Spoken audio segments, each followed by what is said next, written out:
नमस्कार दोस्तों, बहुत बहुत स्वागत है आप सभी का एक बार फिर से आपके अपने YouTube चैनल PMSIQ स्टडी में। दोस्तों, आज की एक और वीडियो हम लेकर आ गए हैं रेलवे ग्रुप डी 2025 परीक्षा के लिए अति महत्वपूर्ण सामान्य ज्ञान व सामान्य विज्ञान के प्रश्नों का। दोस्तों, सभी प्रश्न सिलेक्टिवली होंगे, एग्जाम ओरिएंटेड होंगे, अतः आप सभी से एक रिक्वेस्ट करूंगा कि इस वीडियो को आप लोग अंत तक जरूर देखें, सभी प्रश्नों को अच्छे से समझें। दोस्तों, आगामी रेलवे ग्रुप डी 2025 परीक्षा के एग्जाम के पॉइंट ऑफ व्यू से सभी प्रश्न बहुत ही महत्वपूर्ण होंगी। दोस्तों, वीडियो के अंत में आप सभी से एक प्रश्न पूछूंगा जिसका जवाब आप सभी को कमेंट करके बतानी है। तो आइए दोस्तों, वीडियो को शुरू करते हैं। पहला प्रश्न है, एक बैडमिंटन कोर्ट की लंबाई कितनी होती है? दोस्तों, बतानी है कि एक बैडमिंटन कोर्ट की लंबाई कितनी होती है, यानी कि जहाँ पे बैडमिंटन खेला जाता है उस कोर्ट की लंबाई कितनी होती है। तो आप लोग याद रखेंगे, इसका सही उत्तर होगा ऑप्शन सी, 44 फुट। जी हाँ दोस्तों, ऑप्शन सी हमारा राइट आंसर होगा। किसी बैडमिंटन कोर्ट की लंबाई कितनी होती है? ऑप्शन सी, 44 फुट। आप लोग याद रखेंगे। दोस्तों, बात करें चौड़ाई की तो चौड़ाई होती है 20 फुट, ये भी आप लोग याद रखेंगे। लंबाई होती है 44 फुट और चौड़ाई होती है 20 फुट, आप लोग याद रखेंगे, लंबाई और चौड़ाई दोनों। चलिए अगला प्रश्न देखते हैं। दरवाजा बंद अभियान का ब्रांड एम्बेसडर कौन है? दोस्तों, बतानी है कि दरवाजा बंद अभियान का ब्रांड एम्बेसडर कौन है। तो आप लोग याद रखेंगे ऑप्शन डी, अमिताभ बच्चन। जी हाँ दोस्तों, ऑप्शन डी हमारा सही उत्तर होगा। दरवाजा बंद का ब्रांड एम्बेसडर कौन है? अमिताभ बच्चन है। आप सभी को दोस्तों बता दें कि दरवाजा बंद अभियान शौचालय से संबंधित है। आप लोग याद रखेंगे, हर एक घर में शौचालय दोस्तों इस अभियान के तहत सरकार द्वारा बनाया गया है। तो दरवाजा बंद अभियान जो इसका ब्रांड एम्बेसडर कौन है? तो आप लोग याद रखेंगे ऑप्शन डी, अमिताभ बच्चन। चलिए अगला प्रश्न देखते हैं।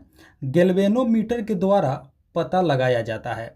दोस्तों, बतानी है कि गैल्वेनोमीटर के द्वारा क्या पता लगाया जाता है। तो आप लोग याद रखेंगे ऑप्शन सी, धारा पता लगाया जाता है। जी हाँ दोस्तों, गैल्वेनोमीटर के द्वारा धारा पता लगाया जाता है। चलिए अगला प्रश्न देखते हैं। अगला प्रश्न है, शुष्क या रेतीली भूमि पर उगने वाले पौधों को क्या कहा जाता है?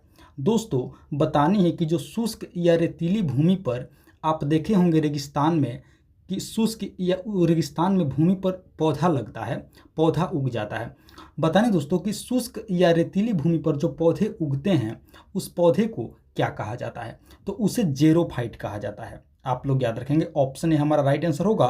शुष्क या रेतीली भूमि पर उगने वाले पौधों को क्या कहा जाता है? ऑप्शन ए आप लोग याद रखेंगे, जेरोफाइट कहा जाता है। चलिए अगला प्रश्न देखते हैं। अयोध्या के विकास के लिए गठित होने वाले परिषद का नाम क्या है?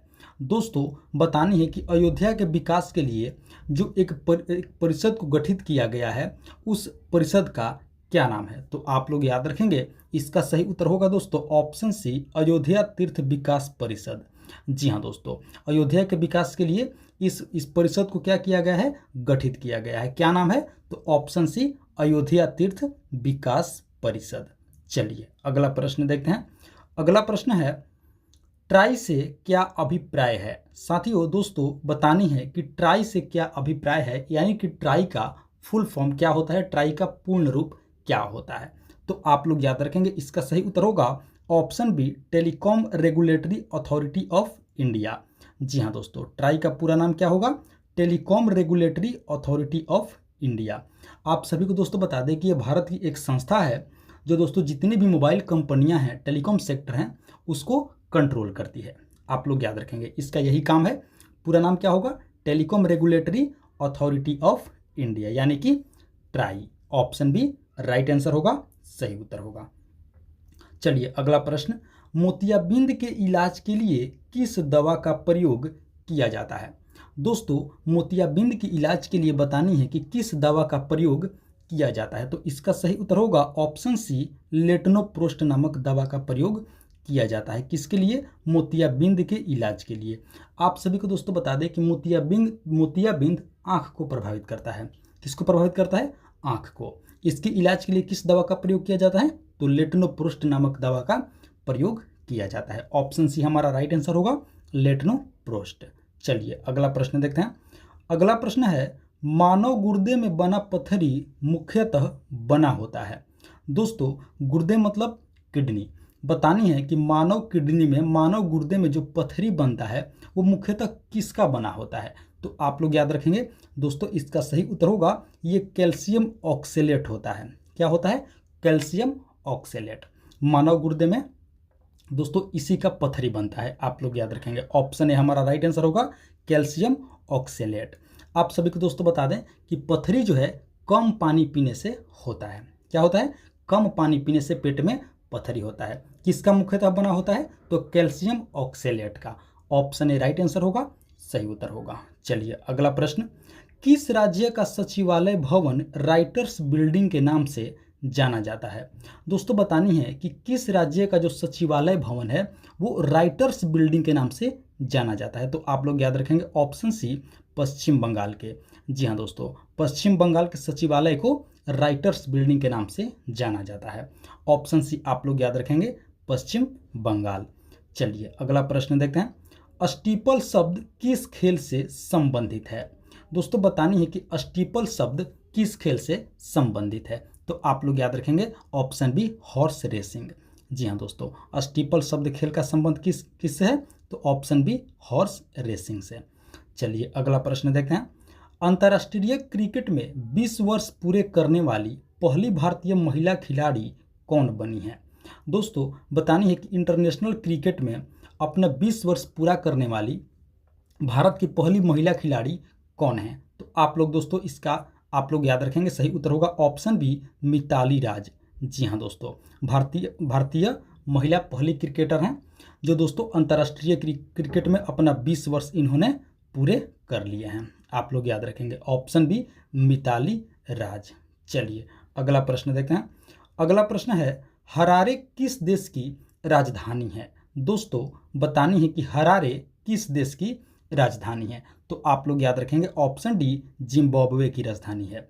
जी हाँ दोस्तों, हरारे किस देश की राजधानी है? जिम्बाब्वे की राजधानी है। ऑप्शन डी हमारा सही उत्तर होगा, आप लोग याद रखेंगे। चलिए अगला प्रश्न, नागार्जुन सागर बांध किस नदी पर निर्मित है? दोस्तों बतानी है कि नागार्जुन सागर बांध किस नदी पर निर्मित है। तो आप लोग याद रखेंगे कृष्णा नदी पर निर्मित है, आंध्र प्रदेश राज्य में। कहाँ पे? कृष्णा नदी पर स्थित है, आंध्र प्रदेश राज्य में नागार्जुन सागर बांध। ऑप्शन ए हमारा राइट आंसर होगा, सही उत्तर होगा। चलिए अगला प्रश्न, प्रतिवर्ष किस दिन राष्ट्रीय शिक्षा दिवस मनाया जाता है? दोस्तों बतानी है कि प्रतिवर्ष किस दिन राष्ट्रीय शिक्षा दिवस मनाया जाता है। तो आप लोग याद रखेंगे ऑप्शन बी, 11 नवंबर को। जी हाँ दोस्तों, प्रतिवर्ष 11 नवंबर को क्या मनाया जाता है? राष्ट्रीय शिक्षा दिवस। आप लोग याद रखेंगे दोस्तों, इसी दिन भारत के पहले शिक्षा मंत्री मौलाना अबुल कलाम आज़ाद का जन्म हुआ था, 11 नवंबर को। उसी दिन दोस्तों क्या मनाया जाता है?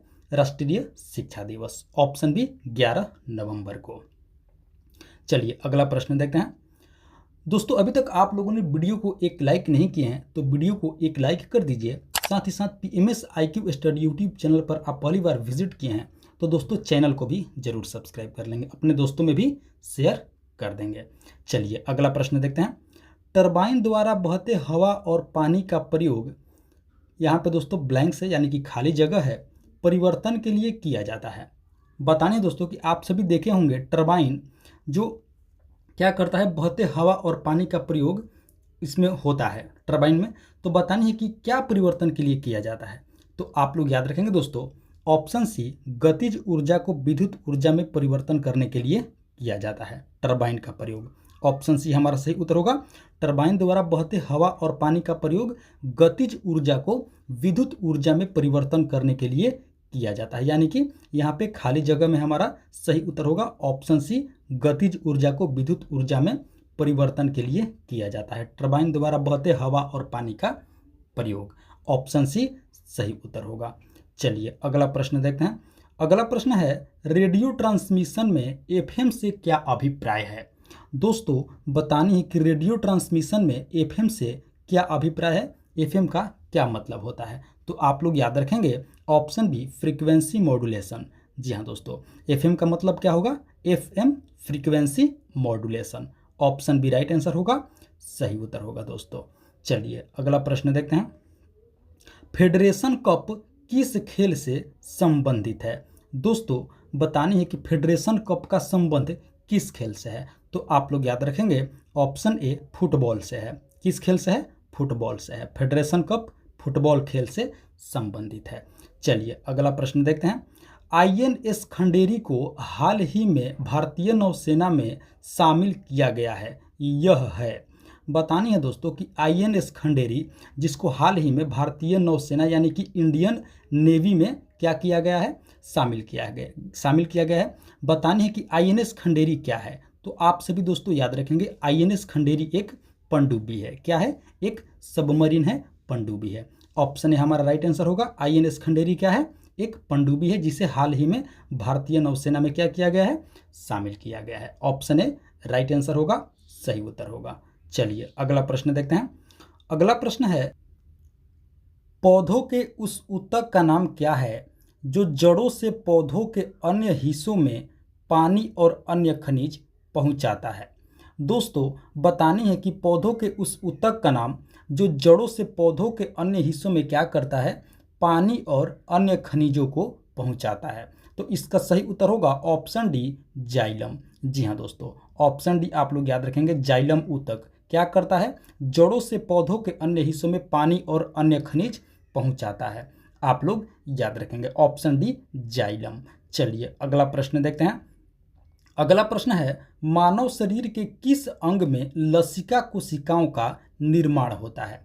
दोस्तों बतानी है कि हमारे शरीर के किस अंग में लसिका कोशिकाओं का निर्माण होता है। तो आप लोग याद रखेंगे ऑप्शन डी, बृहद अस्थि। जी हाँ दोस्तों, बृहद अस्थि में क्या होता है? लसिका कोशिकाओं का निर्माण होता है। ऑप्शन डी, बृहद अस्थि। आप सभी को दोस्तों बता दें कि लसिका जो होता है ये घाव को भरने में मदद करता है। ऑप्शन डी, बृहद अस्थि में इसका क्या होता है? निर्माण होता है लसिका कोशिका का, और ये घाव को भरने में मदद करता है।